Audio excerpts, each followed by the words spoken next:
কৰি দিয়ে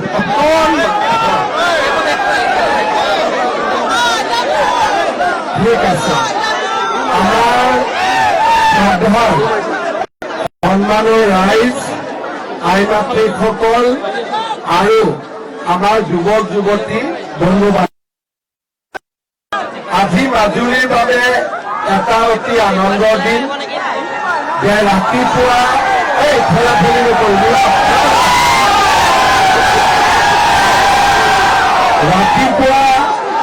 ৰাতিপুৱা আমি মাজুলী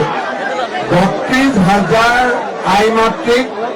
মহিলা উদ্যমিতা অভিযানৰ পুঁজি বিতৰণ কৰিলো আৰু মাজুলী জিলাৰ নতুন ডিসি অফিস নতুন এসপি অফিস আৰু নতুন দ্বিতীয় কাৰ্যালয়ও আমি শুভ উদ্বোধন কৰিলো আজি আমাৰ ইতিহাসত প্ৰথমবাৰৰ বাবে মাজুলী আৰু লখিমপুৰ জিলাক আমি লোহিত নদীৰ ওপৰত দলং নিৰ্মাণ কৰি সংযোজিত কৰিলো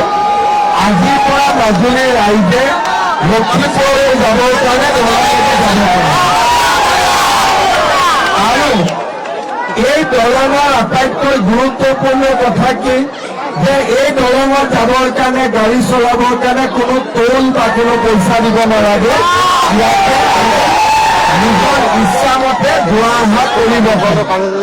এতিয়া আপোনালোকে আশীৰ্বাদ কৰিব এবছৰৰ ভিতৰত যাতে আমি সোৱণশিৰি দলংখন কমপ্লিট কৰিব পাৰোঁ আৰু এবছৰত যদি সোৱণশিৰি দলং কমপ্লিট কৰিব পাৰোঁ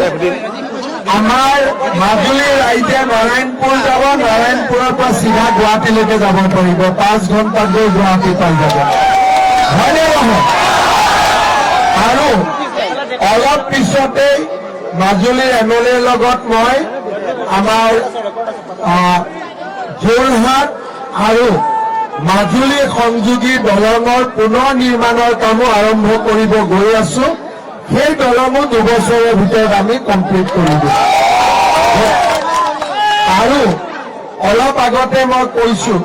যে বগীবিলৰ পৰা মাতমৰা হৈ মাজুলী তাহা ৰাস্তাও আমি ষ্টেট হাইৱে কৰিম তাৰ মানে এতিয়া মাজুলী ডিব্ৰুগড়ৰ লগতো কানেক্টেড হৈ গ'ল মাজুলী লখিমপুৰৰ লগতো কানেক্টেড হৈ গ'ল মাজুলী যোৰহাটৰ লগতো কানেক্টেড হৈ গ'ল আৰু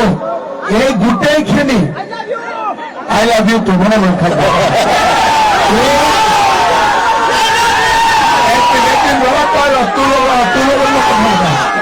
আৰু এই গোটেইখিনি কাম আপোনালোকৰ চকুৰ আগতে গোটেই কামখিনি হৈ আছে মই ইয়াত 6-7 বাৰ আহিছিলো তেতিয়া মানুহৰ মনত সন্দেহ আছিলে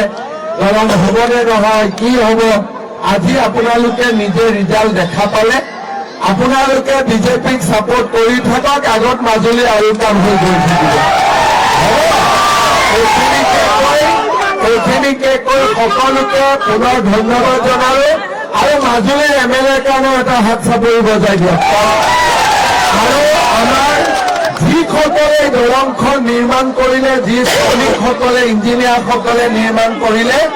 আমাৰ শ্ৰমিক আৰু ইঞ্জিনিয়াৰসকলৰ কাৰণেও এটা ডাঙৰ কৰি হাত চাপৰি বজাই দিয়ক बहुत बहुत धन्यवाद जय हिंद वंदे मातरम।